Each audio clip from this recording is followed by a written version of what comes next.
episode of You and the Law Podcast, the one and only law enforcement podcast that's tackling critical policing and social justice issues and provides insights into the daily realities of policing with your host, Chief Virgil Green.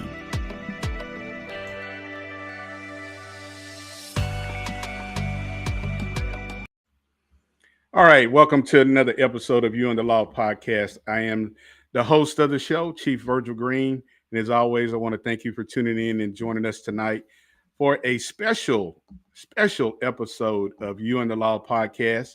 We air live on Thursday, but tonight is Wednesday, and we're doing a special episode.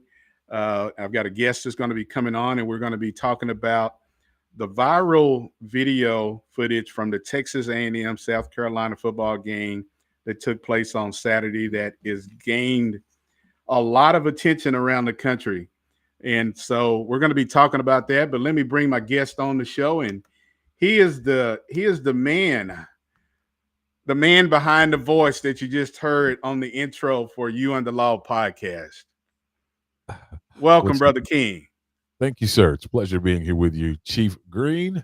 Hey, Thank man. you for the opportunity, sir. Hey, man. I got the real radio voice on the podcast tonight. Ladies and gentlemen, you hear that voice? That is the voice of a real radio. I don't want to say disc jockey. What is it? What's the right? Listen, you can say whatever you'd like. Just don't call me late for dinner. Whatever you want to call me, disc jockey, DJ, radio guy. Hey man, whatever. I'm as long as when we hit Hobbs and Grant, you don't call me late to the dinner table. I'll be just fine, brother. All right. And he is the host of the open mic and with Kaleidoscope Radio. So Carl, man, it's a pleasure to have you on the podcast tonight, brother. Yes, sir. Thank you for the opportunity. Pleasure being with you, Chief, always. Yeah, definitely. And man, I want to just get into this conversation. Okay. As we talk about, the topic tonight is beyond the sideline. And you and I reached out to you and said, hey man, have you seen this? And you're a sports guy. I think all of us are sports. And Carl, so many people around the country have been talking about this since Saturday. There's a lot of different opinions about it. Uh-huh. Some people are saying that the DPS Trooper, he didn't do anything wrong. Some are saying that the football player did, that these student athletes who are playing a football game did something wrong. The actual reason why. Why this trooper would go into the tunnel and physically make contact with these football players. Sure. And I just can't see how. But everybody has their opinion, just like me and you. We've got our opinion about it, and we're going to talk about it tonight. And so we're going to be talking about beyond the sidelines. How did this happen? Why did it happen? And Carl, so I got a video that I want to show for those who, if you haven't seen it, maybe you're just not into social media. Because it's definitely been blowing up on social media with a lot of other podcasts with the pivot and is it still called, Shay? What is it with Shay and Ocho Cinco. And Ocho, yeah. And so everybody's all of the podcasts and basically in the digital landscape, it's there. It's everywhere. Oh yeah, it is. And we've had LeBron James and a lot of other athletes have come out and put their opinion on it. So, tonight, we're gonna put our little 2 cents in it. And but if those who are listening on YouTube or Facebook or LinkedIn, if you got any comments, definitely put them in the comment section in the chat, and we'll definitely get to those throughout the podcast. But Carl, I want to set this video up. It's not a very long video, but I want to set this up. And we'll talk about it on the other side of this here news report. I believe it's out of San Antonio. And so hang tight, and we'll check out this news article or this news out of San Antonio, Texas, related to the incident that took place at the Texas A&M South Carolina football game. The Texas Department of Public Safety has yet to release information about the trooper, who can be seen on video seemingly purposely bumping into two South Carolina players. One criminal defense attorney I spoke with had strong feelings about what seemingly took place. Harbor's got great speed.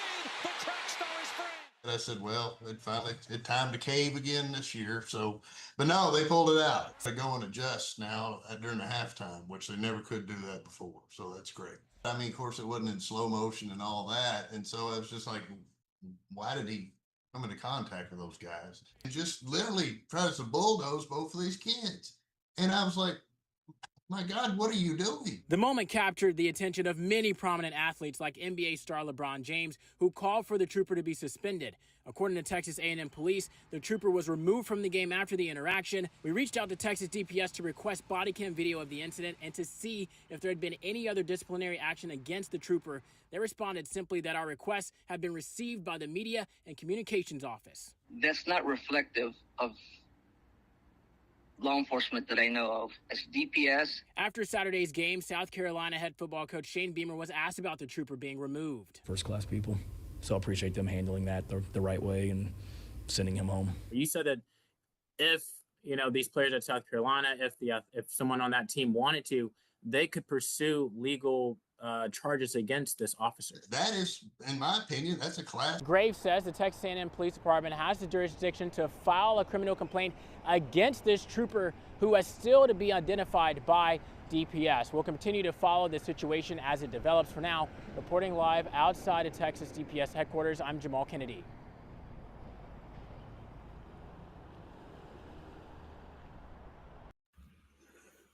All right, Carl. I mean, we've all seen it. I just can't. There's really no excuse for what this trooper did, and so I want to share this with everybody, that the troopers and the police officers who work for these universities, they are actually getting paid to work off duty, and they're getting paid a pretty good weekend salary gig to work for the universities. Privilege. It's a privilege as well. And it's a privilege. You're on the sideline. You're watching, future college players who are going to be in the NFL. That's right. And a lot of these guys have worked these football games for years, and some longer than that. And so, they're not working for their agency. They're not like this DPS trooper. He wasn't working for Department of Public Safety at the time. He's getting paid by the University of Texas A&M. And but for him to go into the tunnel and to make physical contact with these football players, and remind you, Carl, these guys have got on helmets. There's so much noise going on, right? And it looked like the player, as he was going into the tunnel, he was holding his hamstring, and so it appeared he had maybe a cramp or something, and his momentum carried him into the tunnel, and another player came in, got him, and they were walking out. Sure. And next thing you see this trooper walk in the middle of them and turns around and says something to him, like in an angry manner, "Get out of the tunnel." Yeah. So there's been a lot of conversation regarding the tunnel and what he meant by that. Supposedly, they don't want people in the tunnel. Now, okay, but not the players. I mean, those are players. Those are players. Yeah. Those Yeah. are players. Yeah. I mean, you don't restrict the play. I mean, you don't restrict the players. I mean, the guy, they do this all the time. Their momentum is going, and they run through the end zone, and he went straight up the tunnel. And then you could see now what I didn't realize was, I thought initially that the trooper was in close proximity of those two young men. Man, he was way down the field. He marched and made a beeline over there. He then walked up between these two young men, kind of stuck his arm out and initiated contact. It was just it was not good, man. I was deeply disappointed. But Chief, it's when you look at the incident like this, it has so many layers to it. It has a lot of layers. It's multi-layered. Yeah, it definitely is. Yeah. You think about the incident in hand, but then you also think about this is a man who probably for many decades has been out on the street Yeah.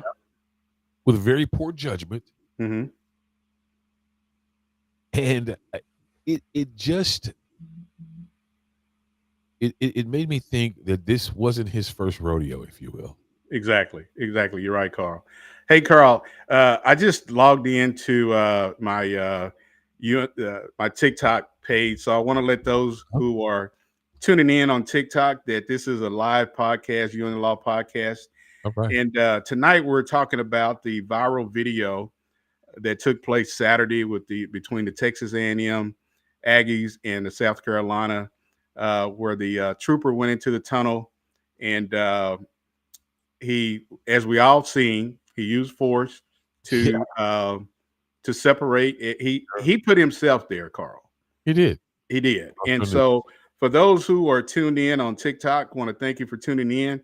I'll see some of your messages, but if you want to check out the live podcast, go to our YouTube page, You and the Law Podcast on YouTube, or you can go to our Facebook page, You and the Law on Facebook, and definitely join in on the conversation as we're talking about this incident, this bizarre incident, Carl, between and I've got on a co-host. I got on a host tonight, Carl King, who is the host of Open Mic with Kaleidoscope Radio Network out of Oklahoma City. So definitely go to our YouTube page, You and the Law podcast, or go to our Facebook page, You and the Law and podcast, and check us out. But absolutely, it's a great show. You guys, TikTok and wherever you may be in the digital landscape, please check out this podcast. It's very, very, very hot. It's growing rapidly, and very, very informational. This is a very unique podcast because the information and the way you present it is unique in and of itself, because you have some podcasts and some law enforcement shows, but they don't come from a perspective, or they don't give of credence, I guess, to the people. Yeah. It's always sort of slanted from no matter what, that law enforcement is right. Now, obviously, collectively, the community needs law enforcement, but we need good law enforcement, people who are from the community, who are about the community, and really adhere to sort of community policing, if you will, sort of the greater good, and not on some ego trip like this gentleman was. It just well, Carl, I don't. It's just one of the stranger things that I've ever seen. Yeah. In the game, and it's what's so detrimental about it is the game should be about the players, about the score, and that particular game, it's more the focus is on this guy and what he did. Yeah. Well, and everybody is talking about what the DPS Trooper did. The South Carolina came in, they were the underdogs. Then you turn around and now they are, Texas A&M, they're ranked in the top 5, I believe. Yes. Yeah. And so to have a unranked team come on their home turf and it's beating them going into halftime, that's not looking good. No, it's pretty salty, huh? Yeah. And so now all of a sudden you've got, right before halftime, you've got this trooper who makes physical contact with these football players, and these football players, they don't even know what's going on. It's just kind of like, no, they don't. Because they're focused on what's happening and kind of each other and just coming through the end zone or whatever. And this guy, they're like, what's going on? Now, Chief, you played big time college football, played D1 college football. What Did you ever have any sort of experience or see anything like that ever during your Never, time?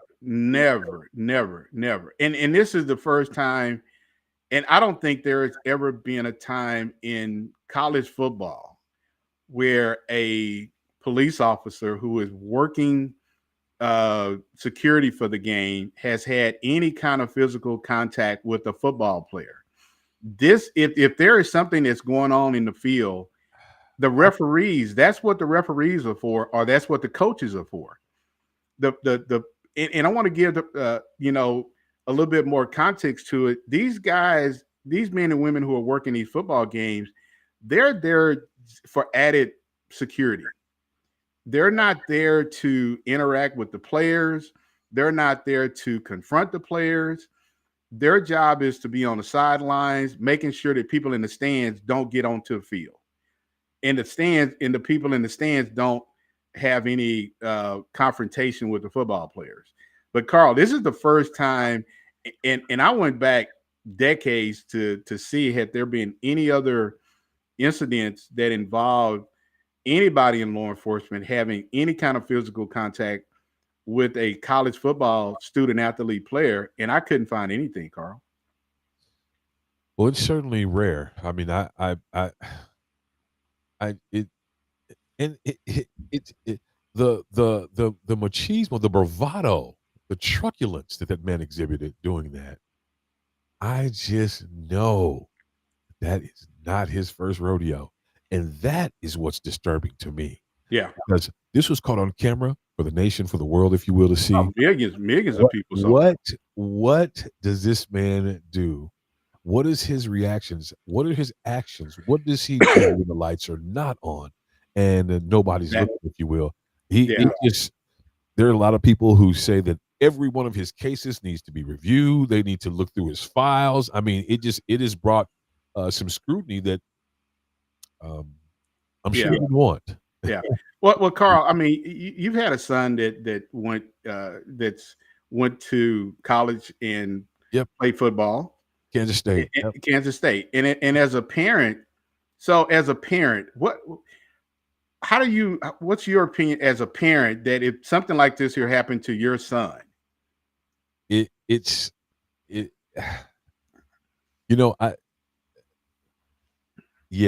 would be very angry. And like the young man in the video alluded to, I think the course of action should be they should press charges. I think they should press charges.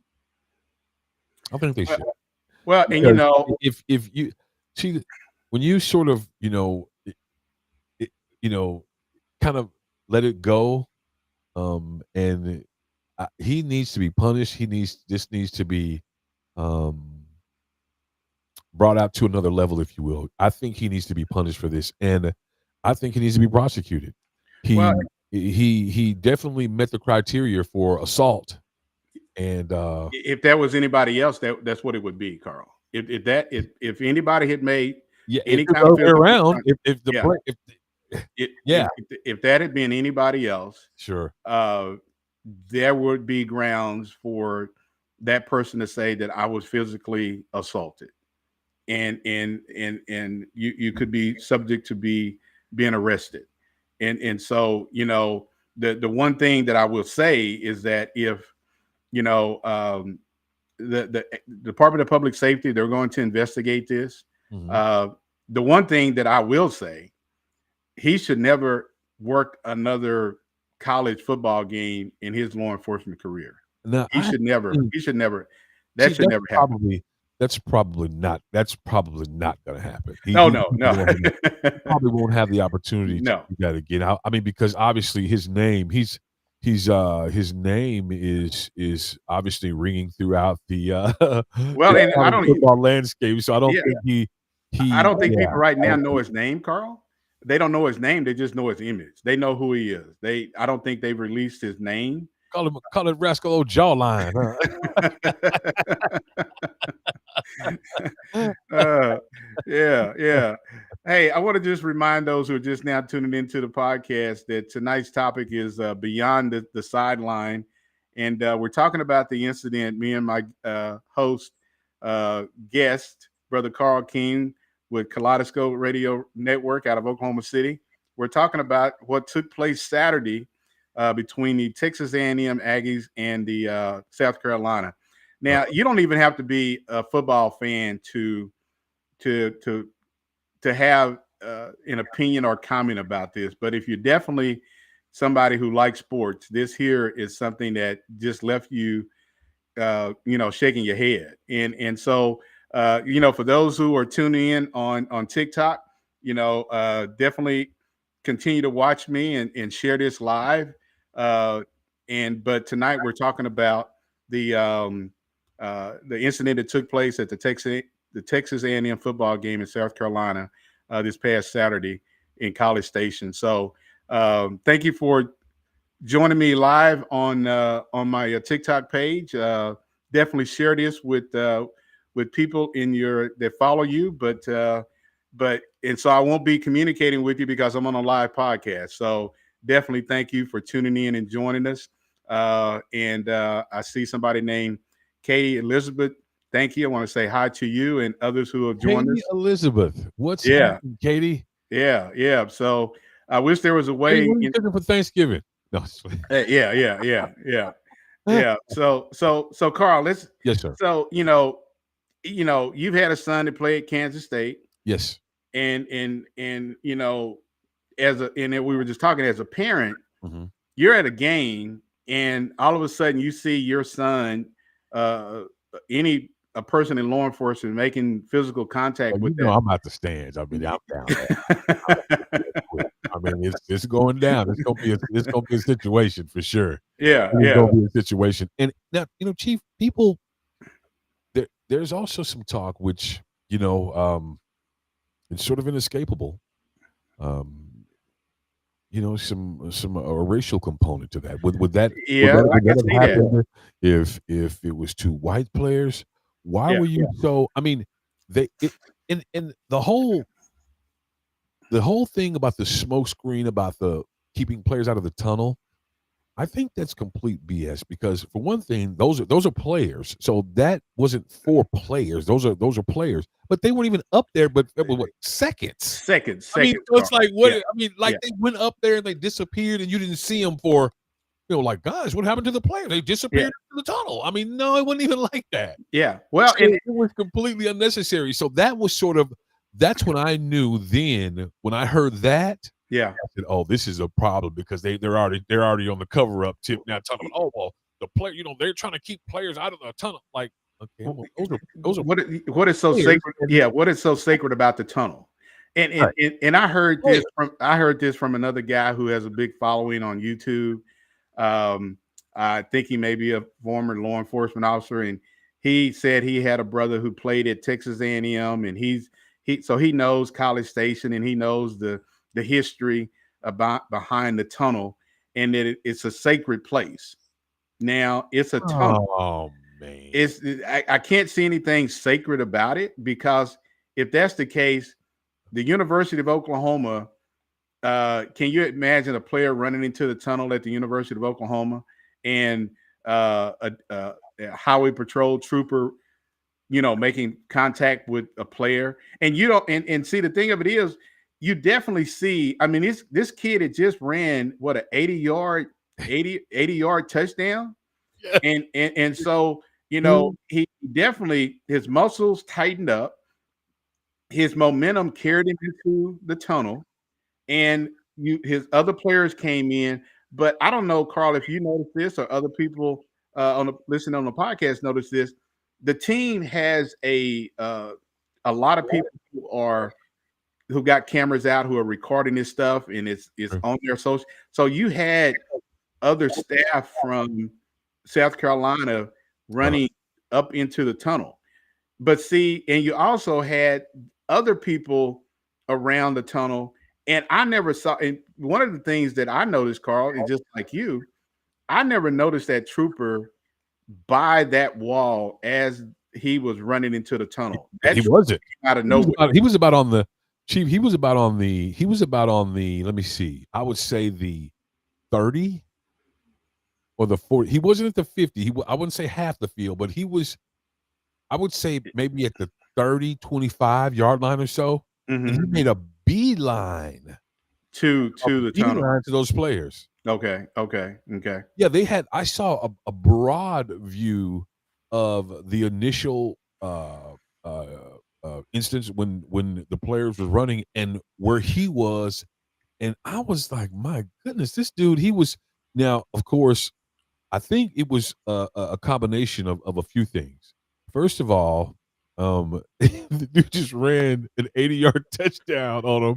Yeah. I don't think he liked that. Well, but again, Carl, he's not there as a participant for the football game. He's there, but they still have their allegiances. Yeah, when they're around, and they like, I'm yeah, still an A&M fan. Yeah, I mean, even if you're there working, you're supposed to be focused more on providing security services for the football, for the game, right. Not to say, oh, here this guy that scored an 80-yard touchdown. Now I'm upset. And then you got people thinking, well, maybe he lost, maybe he bet on the game, and maybe he lost. Maybe you know what? And that was one of the other things. I mean, Chief, there's so many things that the guy could have ruined his parlay. You know what I mean? Yeah, and he, he could be angry, but I mean, it just, to me, the first thing I thought about was after I sort of just digested what I actually saw. I then said, this guy, this is probably not the first time he's done this. And I mean, maybe not this per se, not that instance, obviously, but he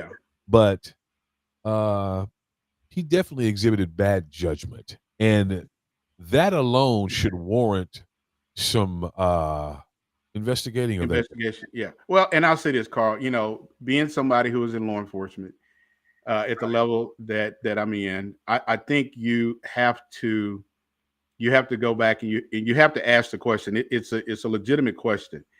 When the cameras are not around, and here you are, you've got millions of people who are watching this football game, and you're that out of control. And then, I mean, you had over 100,000 people at the Texas A&M football game, and you got millions of other people watching this game. Sure. And so now the question, is if he gets that angry at a football game, how has he been acting out on the highways patrolling the state of Texas? And so it raises a lot of questions as to, what is this trooper's demeanor when he's dealing with the public? And I know a while ago you mentioned that these were black athletes, and some now people are questioning, did he do this because these were two black athletes, and would he have done the same thing if these were white athletes? Because again, there was no reason, and I want everybody to be clear, you cannot justify why this trooper did what he did, because at the end of the day, it is upon the officials and the coaches to deal with the players. That's right.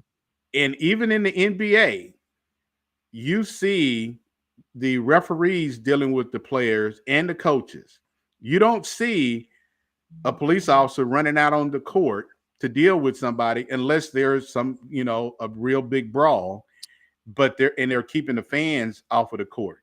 But Carl, this was just so bizarre, man, that why did this trooper take it upon himself? And he was the only one who did anything. Now, there were other police officers there. There were Texas A&M police officers down there in the end zone. Yeah. Those police officers who were actually there in the end zone in the general facility for two young men. Exactly. This man came from about, like I said, he wasn't at the 50. He wasn't at the halfway point. I don't think, but I believe he was about the 25, the 30 or so. And he literally made a beeline to those young men, walked up to them, and initiated contact. I thought initially, when I first saw the video, I thought he was in the general vicinity. Now, that wouldn't make it better or more palatable or more acceptable, but I thought, for whatever reason, he was in the general vicinity.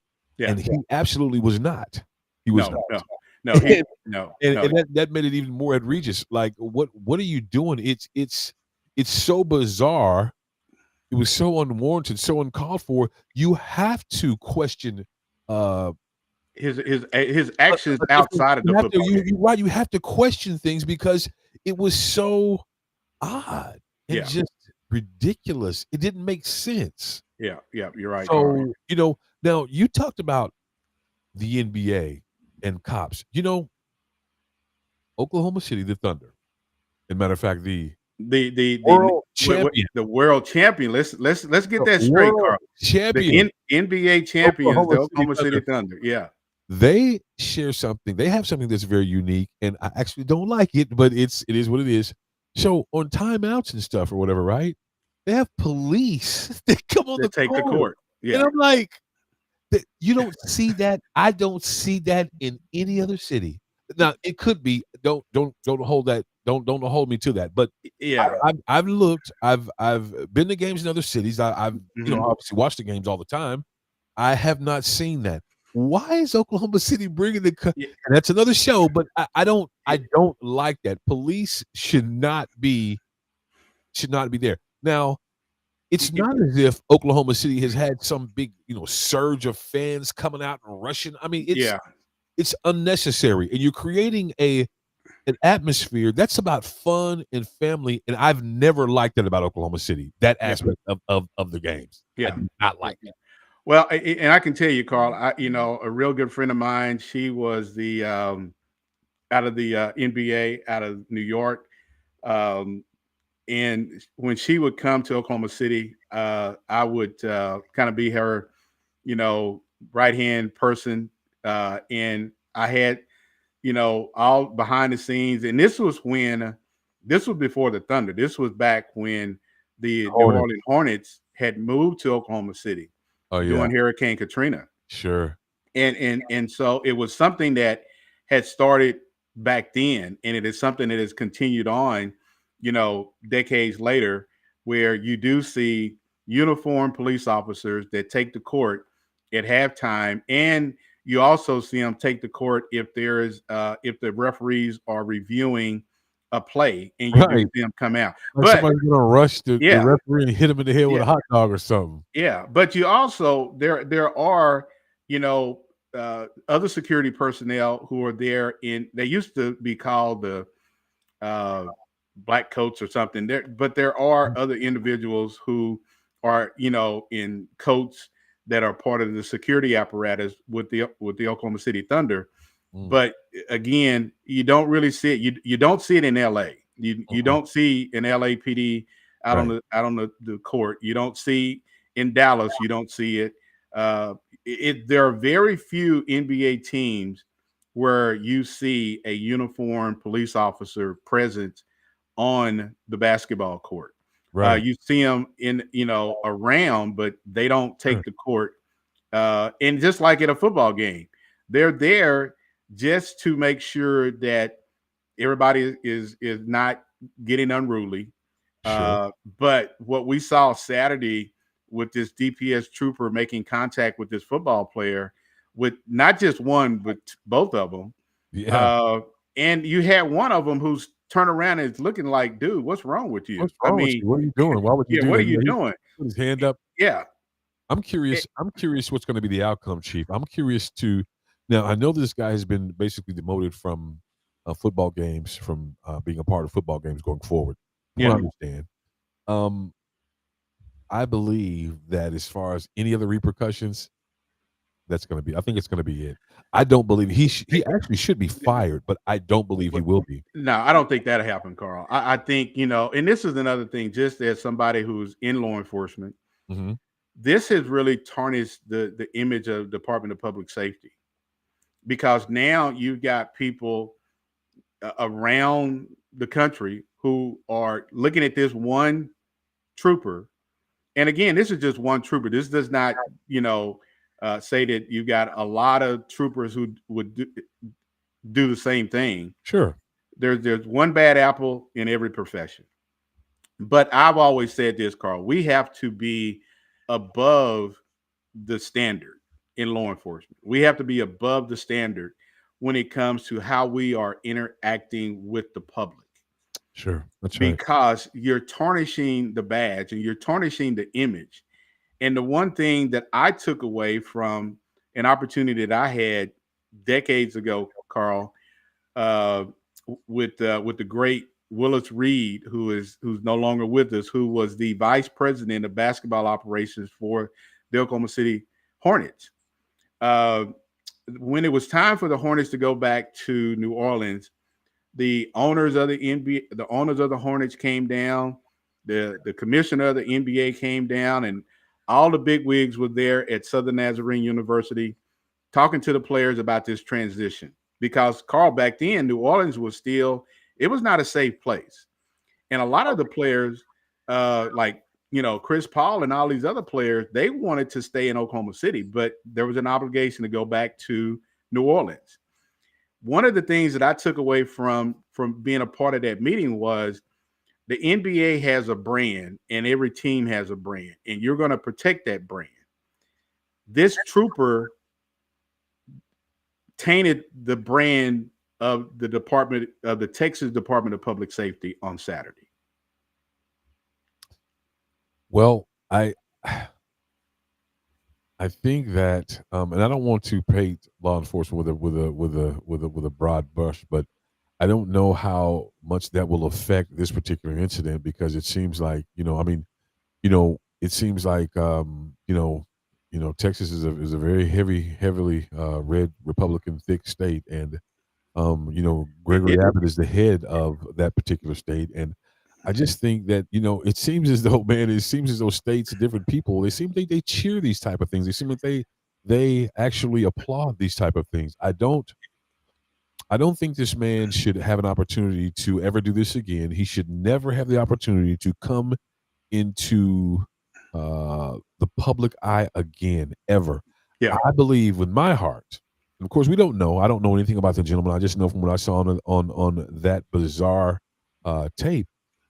He should be investigated. And if you are that reckless in front of that many people, it calls into question what happens when the lights are not on, if you will, when you're not in front of all of those different people. How do you act? What do you do? What is your judgment like? Yeah. What is and that's the thing, what is your judgment like? Because again, a lot of people in Texas, not every trooper has a body camera on. They may have an in-car camera, but they may not have a body camera on. So, Chief, there was some talk about the camera too. What about that camera? There was some issue with saying something about his camera wasn't on or something. I don't believe he actually had on a body camera. There's a device that's on his either right or left shoulder, right, which that could have been some type of a microphone or something, but it did not appear to be a body camera. And the body cameras are typically right dead center in your chest. They're not way up here on your shoulder. So I don't think it was showing us anything any different anyway. Yeah, it wouldn't have shown any difference, because again, this was caught on live TV. It was caught on live TV, and the cameras at different angles saw exactly what people in the stands could have seen, but on live TV, you definitely saw it. And I don't think people in the stands really actually knew what happened until well after it, this contact that this trooper had. Now, we'll say this, Carl. They did take swift actions to remove him from the game. Send him home. They sent him home. And now you got to be, now you got that feeling, I screwed up. Now you go home, and this is all you're watching on TV is you coming into contact with two college athletes who are playing a football game. Sure. Now you can be upset that they're beating your team, Texas A&M. You can be upset. I mean, the Red Raiders are my team. But I'm not going to be upset because OU is beating on the Red Raiders. Well, I mean, it kind of reminds me, when you have the ref, in games and different things, and the ref gets involved, and then it comes more about the refs and people are booing the refs and stuff. Yeah. The refs are a part of obviously the show. They're part of it, and you need refs to make it happen. I'm a ref. I've been reffing for 30 years. Mhm. But they're not there to see us. No, they're there for the players. That's right. And you make a good point, Carl. The 100,000 people who came to that game and the millions of people who were watching that game, they could care less about that Department of Public Safety trooper. They were there They would to rather see, not know his name. they were there to see a good football game between a top-ranked college team, A&M, Right. and a really good football team in South Carolina. That's right.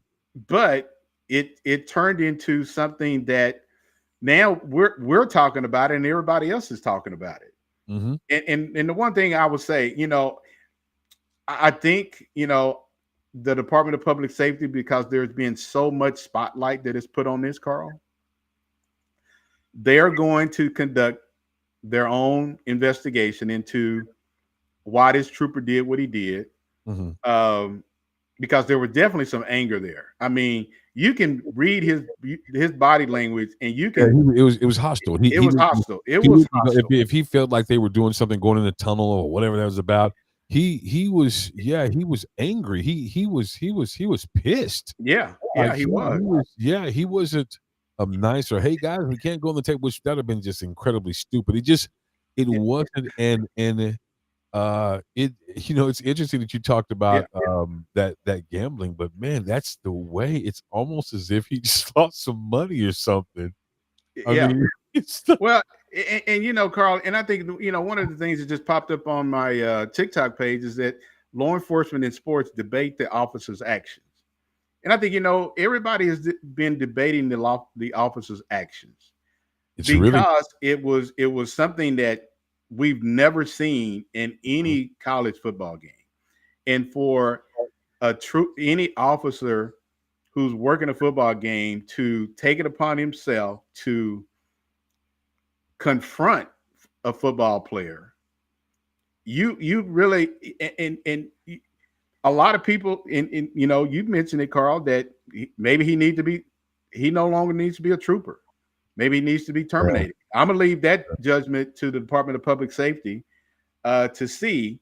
Now, does he need to have some kind of discipline? Because, again, why are you so upset that these guys are in the tunnel? And Carl, if Texas A&M has some kind of sacred deal about players of the opposing team running into the tunnel, please. Come on, it's a tunnel. You're not in there destroying anything. They were in there literally seconds. It's not as if the guys disappeared and the camera. My guys, what happened to the players? We haven't seen them in 30 seconds. They've been kidnapped. I mean, get real, man. The guys ran up there. They immediately turned around. It was a matter of seconds, and that guy made a absolute beeline from the 30 or 40 or wherever he was, and ran over there. And after that, I was even in even more disbelief. I because I thought initially, which wouldn't have made it any better. Yeah, I thought he was in the general proximity of those players. Yeah, he ran down there to the guy. Yeah. Well, and I'll say this, Carl. The officials, you didn't see the officials. If the officials thought that there was something wrong with what the players were doing, right? The end zone official would have went in and checked on the players. Sure. But you also had their members of their team coming into the tunnel. And everybody just was looking like, what's wrong with this dude? Why is he so angry, and why is there so much aggression? And again, Carl, I have to just kind of go back to, and as we talk about tonight's topic, beyond the sideline, this went beyond the sidelines. This is something that should never have happened in college sports, that a police officer made physical contact with the football player.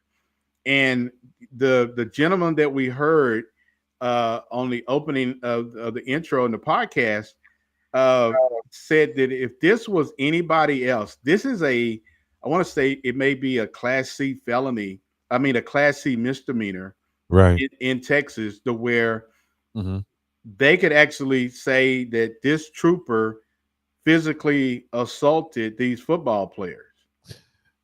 You know, I think one of the things that's going to come out of this too, I believe that there are going to be new standards. They're going to be like new rules in place. Yeah. I believe this is going to set a precedent where they're going to now have posted, like they're going to tell there's going to be like a mandate, if you will, I guess, to the troopers and the people who are working the games to not come in contact with the players Yeah. because now you think about a lawsuit. Now you think about this lawsuit. So those players could not only sue those officers individually, they The could sue the university. DPS, sue the The- university. That Yeah. you're talking about those guys could get Yeah. a large, and you know what happened? They would settle. Yeah. They'd win millionaires. As a matter of fact, I need to call those guys and be their counsel. I'm offering counsel for you young gentlemen right now. Yeah. I can, Yeah. show you the Yeah. way. Yeah. You will. Yeah. Hey, Carl, I want to remind those who just now tuning into the podcast, you're listening to You and the Law podcast. We're streaming live on Facebook Live, and we're streaming live on YouTube, and we're also streaming live on TikTok. So if you do not follow You and the Law podcast, you need to follow You and the Law podcast. We're on YouTube, You and the Law podcast. We're on Facebook, You and the Law podcast. We're on LinkedIn. Definitely tune in to one of the most informative law enforcement podcasts where we keep it real, Carl. Keep it real about conversations that impact the Black community. And for me, being in law enforcement, people will say, hey, Chief, man, you're really. I'm somebody who I'm not on the fence. I'm gonna. If it's good, it's good. If it's bad, it's bad. That's right. So here's a situation that was bad, in the fact that this trooper and any other officer should have never had any kind of physical contact with the players. Now, if he's going into the tunnel to check to make sure he's okay, that's fine. But to use your elbows and spread out and make contact and then turn around and say, get out of here, get out of here. I mean, it's like he owned the tunnel. Yeah, that was that was now ultimately I'm wondering what I'm curious about your perspective. What do you think ultimately the outcome will be?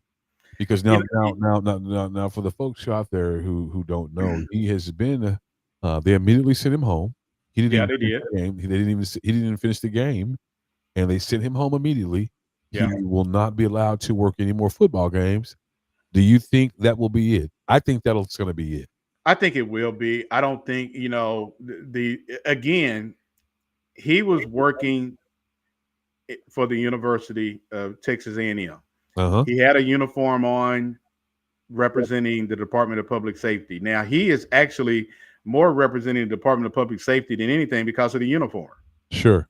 Now, did he violate any policies? That's what this internal affairs investigation is going to look at. Did he violate any of the policies? Right. In the fact that, and let's say maybe he did violate some kind of code of conduct policy. They may, I don't think it's going to, the discipline will rise to the level of this trooper being terminated. Unless, well, no, I agree with you, Chief. I don't think he'll regard it, but I'm thinking what will be like for him and the DPS if they do drop a major lawsuit on him. I mean, what would it be? Would that change? Well, and Carl, and the one thing that the University of South Carolina has been real good about protecting the football player. I mean, everybody knows who the wide receiver was who ran the touchdown, the 80-yard touchdown. They know who the players are. The public does not know who this trooper is. Now, the players, I have not heard, and I don't know, Carl, have you heard the players come out and talk about this? I know haven't heard any reaction from either player. The only Yeah. reaction I saw from the players were, when he threw his kind of hand up, like, "Man, what's Yeah. up? What you doing? What's up Why with would that? you do Yeah. that? Whatever." Yeah. Whatever Yeah. his, obviously you couldn't hear him, but you could see his reaction. He kind of waved his hand like, "What's going on, man?" And Yeah. that's the only reaction. I'm sure, I'm almost positive that we will not hear from the players. No. I mean, you heard from the coach at after the game. The coach Shane definitely, Beamer. the coach definitely thanked the Texas A&M for taking immediate actions to remove this from the game. Some people Chief, felt like that the coach didn't stand up for the players enough or whatever. Which coach? USC Shane Beamer, the gentleman who they don't think he stood up for the players. They don't think so. I didn't see anything I mean, what more could he do, or what more can he say? I mean, the Texas A&M, they took immediate actions to remove the trooper. Now I could see it if they didn't take any immediate actions to do anything to the trooper. That, let's just say, it was just something happened. Everybody going about the football game. That right there is an embarrassment in itself. It is embarrassing. To have somebody from the University of Texas A&M come up to you and say, "Listen, you got to go home." Right. You're a grown man. Yeah. You got to go home. And now you don't have to go home, but you must and will get the hell up out of here. Yeah. And so now everybody says, see, now this is another thing, Carl. Even though we don't know who he is, we don't know his name. You can go to YouTube and Google Texas A&M Department of Public Safety, and you're going to see him. Now, I've got another video that I want to play, and it's going to it's not a news article, but it's actual footage from one of the sports networks, and it actually shows him catching the ball, running into the end zone, and there's some audio to it. So Carl, I'm gonna play this short video, and we'll talk about it on the other side.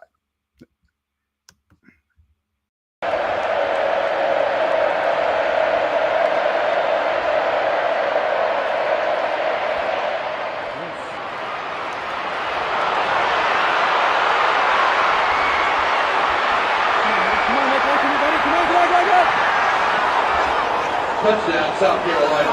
That boy bad! Oh! Get out of here! Wow. Had you seen that, Carl? No, I have not. Yeah. I'd never heard the audio. That's the first time I heard audio for him. And you heard the audio of him saying, "Get out of here! Get out of here! Get out of here!" Now, if anybody, let me put this into context. If anybody was upset, that is disturbing. Wow. You have the Texas A&M. I want to say they're part of their like military or whatever. The guys you see in the end zone. I want to say they may call them the 12th man or something. They're dressed. You did not see any of them have any contact or any words with the players. They are actually students at the University of Texas A&M. And here is a trooper who is working security for the game, who takes upon himself to physically make contact with these football players. But you have students who are a part of the university who don't do the same thing. Now, what does that say about, they didn't see that it was necessary to make contact with the football players. When you look at the actions of the officer, it seemed a bit personal, but after hearing the audio, that was personal. Like you. Oh, it was. It was. I'm going to That needs to be investigated. Yeah, he needs to be investigated because he has some issues, and that seemed to be very, very personal. Again, there were officers in the general vicinity. Mm-hmm. There were people who were affiliated with the university. Both universities down there, they didn't move. Nobody said anything. Yeah. This man literally sprinted down from about the 30 or 40 and ran. He wasn't even in the general vicinity or close proximity of those two young men.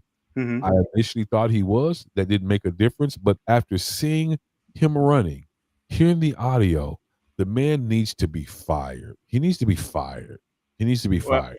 Yeah. Well, and Carl, I've always said that, I'm gonna keep it real on You and the Law podcast. And does it rise to the level of this trooper being terminated? I'm gonna say I'm gonna leave that judgment to the commissioner of the Department of Public Safety. But I definitely think, there should be some other actions taken against this trooper, not just him not working a football game. I think there needs to the agency needs to take a look at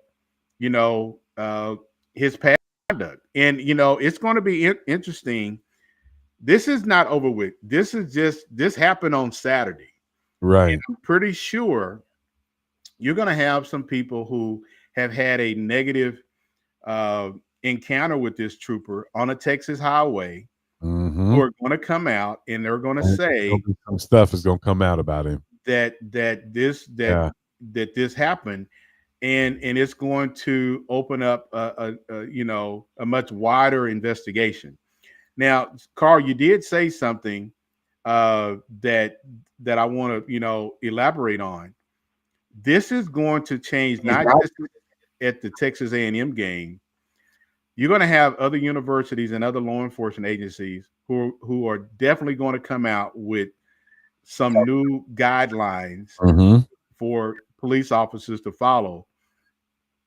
Don't do what this Texas Department of Public Safety trooper did. That's right. Don't do it. You're ruining the bottom line, man. You're ruining the dollars.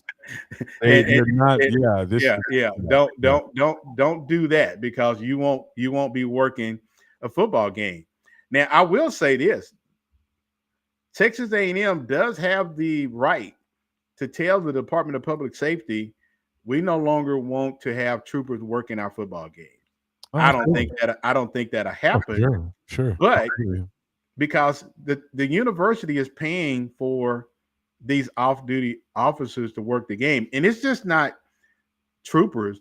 They're agencies, surrounding agencies, whether you're county or sheriff, you're being paid to work a football game. You're also you're enjoying a football game. Oh man. And you're probably getting paid, Carl, handsomely. You're probably getting paid about $300-400 a game. Right. Now that's some good pocket money. So, Listen, this like guy $400 right now in my pocket. I'll take it. Yeah.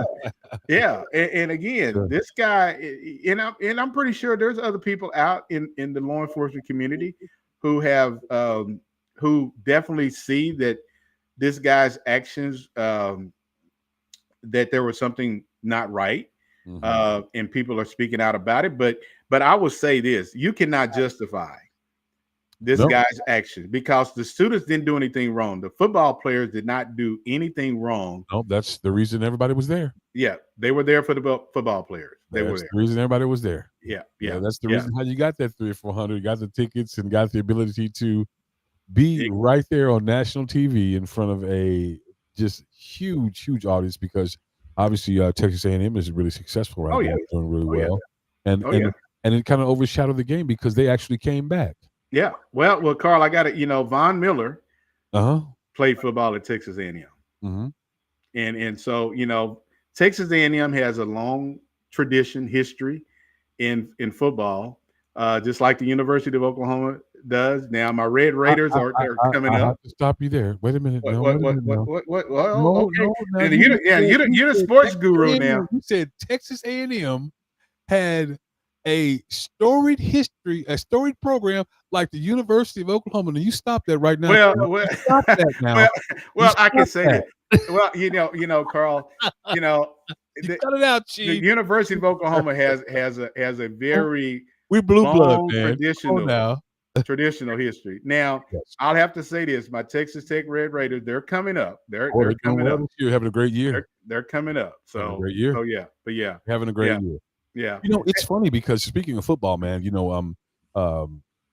there was all this talk about, the Big 12 and SEC, and if you look at right now, who's basically the top of the heap, it's Big 12 Big and 12 old Big 12, former Big 12 teams. team. Exactly. Yeah, You're right. man. You're right. You're It's right. crazy. Yeah, man.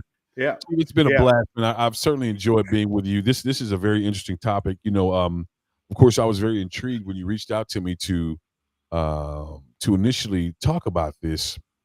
I was very intrigued by this, and of course, I've learned some things tonight because on this show was the first time that I actually heard the audio. I had never heard the audio before. Yeah. And it just makes my stance, from my perspective, even stronger. This guy is a menace.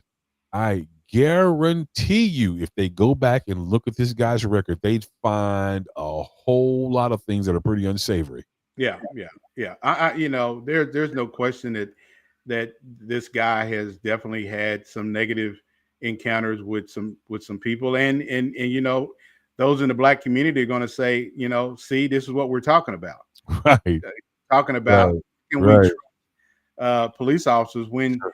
You want to trust police officers, you want to give police officers the benefit of the doubt. And like I said, this guy does not represent all of the Department of Public Safety. Certainly not. Right. But now it's going to be upon the Department of Public Safety, the commissioner, Mm-hmm. and those who are in positions to say we're going to hold you accountable for your actions. Mm. Because again, I'm all about accountability and Right. being transparent. And I can see probably within the next week Mm-hmm. that Department of Public Safety is going to probably come out with some kind of another statement. Right. But there again, players need to know that stuff like this here will not happen when they're out on the field playing. Certainly. Absolutely. I think there's going to be some new guidelines and some things come from this, and I'm anxious to see what happens, Chief, for sure. Yeah. So, Carl, man, it has definitely been a pleasure, brother. We're coming up on we kind of went all over a little time, but we're having a good conversation about, what took place at the Texas A&M football game this past Saturday. Mm-hmm. And, tonight's topic was beyond the sideline, and this definitely went beyond the sideline. It should have stayed. The only people who should have had any contact with those football players should have been the referees. That's right. Or the coaches. There was no reason for that type of contact. So Carl, before we go, I just like to go ahead. I'd like to point out to the players again that my services are available. Because I'm telling you, Chief, if these guys, and I'm sure, I thought about that. I wondered if somebody from South Carolina has reached out to these guys and say, "Hey, man, here's want to hook them up with some money." I just believe they can. Well, I'm pretty. Carl, I'm pretty sure there's been some people who've talked to them about what their legal options. Yeah, that's right. I'm pretty sure they have been. That's right. Yeah. Hey, Carl, I want to remind, and I want to just thank those who are tuned in tonight on TikTok. I want to thank you for tuning in and joining me on You and the Law podcast. And again, if you do not follow You and the Law podcast, we have a TikTok page, You and the Law. Don't have a lot of followers, but go to our TikTok page, You and the Law podcast, and follow You and the Law podcast. Or you can also follow You and the Law podcast on Facebook and YouTube. Hit that subscribe button when you go to YouTube, and hit that follow button when you go to You and the Law podcast. Absolutely. And follow us. It's a weekly live podcast where we talk about topics related to policing in America. And so, again, Carl, can't thank you enough for coming on and joining us. And and we'll have to do this again if we find out some more updates about this bizarre incident that took place. Yes, sir. This past Saturday. I guarantee you, Saturday, we won't see anything like this happen at any football game. You won't. Listen, they won't even pan over. You won't even see any state troopers. They won't even come into the frame of the camera this next Saturday. They're gonna move the cameras away from them. And I'd like to take this opportunity to Chief to wish you and your family a very happy Thanksgiving, and all the listeners Oh out yeah, there yeah. a happy Thanksgiving. And you guys, please support this show. It's one of the greatest. It is one of the greatest law enforcement shows on the planet. And please support and follow this great gentleman as he rises to the highest heights in law enforcement radio. My man, the myth, the legend, my man, Chief Virgil Green on the scene. Well, hey, Carl, I'm just trying to be like you, brother. I'm trying to get that radio voice. Being in law enforcement, man, you hear that radio voice, and you got it. You got it. I tell you what, Chief. As soon as you retire and hang up the cuffs, you're gonna come over to the. You think I can come into the studio? Right, you come into your new family, man. You've been around this. For those who don't know, Chief was how I met him. He was around us at worked for a radio station here in Oklahoma City, and Chief was around all the time. He was with us. He was on the air. He was part of an organization, and we actually interviewed Chief many times on the air. Yeah. But he was always around. He was at different functions, different remotes. He was always there. So this is just a natural move for Chief to move over and to come home. He's been around radio even the whole time in Oklahoma City. So this is natural for him to come and move to the mic, man. Yeah. Well, I definitely have fun behind the mic, man. Definitely talking about topics. You're doing a great job. The show's outstanding. Yeah. All right. Appreciate it. All right. Well, hey, I want to remind everybody now we're going to be back live tomorrow on our normal time. And I've got a guest on tomorrow night, and we're going to be talking about the trauma that first responders deal with. He is a retired captain out of the San Diego area. He's written several books about first responders and trauma. And so I'm going to be having him on. We're going to be talking about his book, Bullet Spirit. And we're going to be getting into some conversation on the other side, talking about the trauma that first responders have to deal with. And Carl, it's been an alarming number of police officers have been committing suicide lately. Suicide is one of the leading deaths in law enforcement and in first responders. And so we're going to be talking about some things that hopefully will help our men and women who are first responders that, don't take your own life, find a peer support group to talk about, to talk to with some of the problems you're dealing with. Sure. But that's going to be my guest tomorrow is going to be Captain Dan Willis, who's got a book out called Bullet Spirit. And we're going to be talking about the trauma behind the badge and how first responders can reach out and seek peer support to help them deal and cope with some of the things that we have to deal with on a day-to-day basis. So make sure you tune in live tomorrow at 6 p.m. Central Standard Time, 7 p.m. Eastern Standard Time for another informative topic on You and the Law podcast. But Carl, thank you. Stand by. We're going to close this show out. But again, if you missed any parts of this show, it will be on Spotify, Apple Podcasts, and our YouTube channel. But again, want to thank everybody for tuning in tonight, and thank those who are tuning in on TikTok. And follow us on You and the Law podcast, and we will see you right back here tomorrow at 6 p.m. on You and the Law podcast. Have a good night.